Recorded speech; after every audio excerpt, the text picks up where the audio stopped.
Full panel here with me now. T.W. Rigi, former communications aide to Republican Senator Lindsey Graham. Janae Wortel is a former Democratic senior advisor in the Georgia Senate runoff election. And Carla Sands back with us again, former ambassador to Denmark and Greenland. Hello to you all. Nice to have you all in. Happy Friday. Happy Friday. I just kind of laid it out there, right? So does Trump feel emboldened here, or do you look at those polls, TW, that just dropped from the New York Times and say, woof?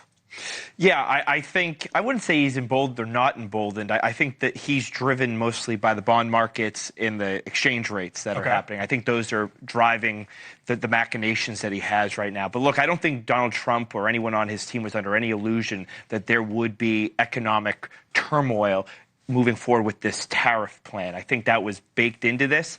Obviously, the numbers are concerning when the media narrative is consistently negative against the tariff plan. But make no mistake, when he starts announcing deals with countries, that when they come to agreements, you're going to see markets bounce back. You're going to see good news, and the American people will respond accordingly. Now, prices go up.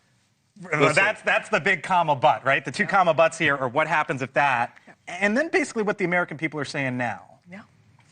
Well, certainly, if you look at the numbers, if you look at these polls, this is not a victory lap for President Trump, and it's not a victory lap for his administration. The majority of Americans are still worried about the direction that the economy is going. When you think about 401ks, when you think about retirements, folks are still really concerned. And this is a president that campaigned on the fact that he was going to bring down prices, that he was going to create stability in the economy, and he has not done that. What's happening with China, we can't get a straight answer on what's happening with those talks, and I think it just signals this continued instability. How do you square what I laid out there? Well, I think that the legacy media is trying to drive down President Trump's poll numbers, terrify the American people, and basically they're the opposition. And President Trump is doing the hard work that other presidents talked about. He's actually doing it. He's reindustrializing the U.S. He's not going to let China win, and he's going to get more reciprocal trade. Our friends don't always treat us well in our trade. They're not always reciprocal, and they often have non-tariff barriers. I encountered it as ambassador. It is real. He's going to get things in a better place for American creators, for American manufacturers. But it's not the media that's putting out that New York Times poll. I mean, they're polling people all over the country, and that's consistent with polling we've seen over the last week or so. The stock market is going to be choppy because he's doing the hard work. This is hard work, but within 90 days, he's going to have a lot of these trade deals done. Things are going to be changing, and you're going to start to see people see the benefits. And then a year from now, really see the benefits. So the president was asked today about the markets and all of this. Again, he was aboard Air Force One heading over to the Pope's funeral. Here's what he said. I said there'd be a transition. People haven't understood it. Now they're starting to understand. You know, look, think of it this way. We've lost billions of dollars a day for years on trade. Millions. Not going to happen. We're going to make billions of dollars a day. Because that's not sustainable. I said there'd be a transition. He's basically saying, told you so. Well, certainly it's easy to now say, oh, well, I told you so there'll be instability. But he's created this instability, both in his actions with instating these tariffs and then taking them back and then instating them again. The instability that this administration is signaling is causing great distress across the markets, and that's why we can see that they've gone down before they rebounded.